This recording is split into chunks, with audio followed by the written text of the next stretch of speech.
যদি এটা ওবায়দুল কাদেরের কাছে দেওয়া হয়, ওই তাল গাছ ওটা শেখ হাসিনা লাগিয়েছে। ওই তাল গাছ ওই আমাদের গাছ, ওইখানেতে বাস করে কানা বগিচা অঞ্জনা অঞ্জনা। ঠিক না? এটা যদি আসিফের কাছে দেওয়া হয়, আসিফ বলবে ওই দেখা যায় তাল গাছ ওই আমাদের গাছ, ওইখানেতে বাস করে কানা বগিচা প্রিয়া রে প্রিয়া, আমি গলার ওয়াই তুমি কোথায়।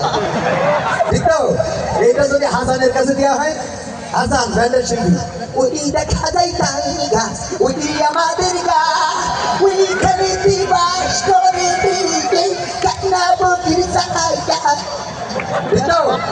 এটা যদি কোন রাজনৈতিক নেতার কাছে দেওয়া হয়, তাহলে রাজনৈতিক নেতা বলবো ওই দেখা যায় তাল গাছ ওই তাল গাছ আমাদের, ওই তাল গাছ আমাদের থাকবে, এটার ব্যাপারে আপোষ করা হবে না। যদি এটা ওবায়দুল কাদেরের কাছে দেওয়া হয়, ওই তাল গাছ ওটা শেখ হাসিনা লাগিয়েছে।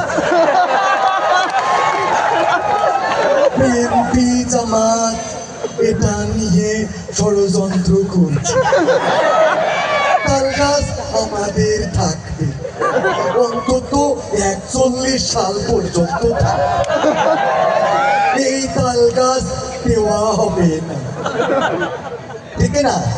এটা যদি কোনোভাবে আমাদের আমিরুল ইসলাম বিন আলী হুজুরের কাছে দেওয়া হয়, বাবা ওই দেখা যায় তাল গাছ ওই আমাদের গাছ, ওইখানেতে বাস করে কানা বগিচা, বলবে। আমার যদি এটা মুজিবার কমেডি শিল্পী ওর কাছে দেওয়া হয়, বলবে ওই দেখা যায় তাল গাছ ওই আমাদের গাছ, ওইখানেতে বাস করে কানা বগিচা। তোর বাপের তোর সত্য গোষ্ঠীর এই শুনে ছেলে তোরা তো বলে এই তো। যাই হোক, সব মিলাই আরো বলতে পারতাম, সময়ের অভাব, সময়ের স্বল্পতা। সময় তো ভাইয়েরা, আমরা আবু ভাই এখনই আসবে।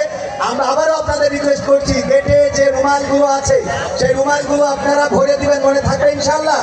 যদি আপনারা ভরে দেন, আগামীতে খান সাহেব, আবু ভাই, কবির বিন সামাদ, রকুনুজ্জামান, কলরব, ওবায়দুল্লাহ তারেক, মশিউর রহমান সব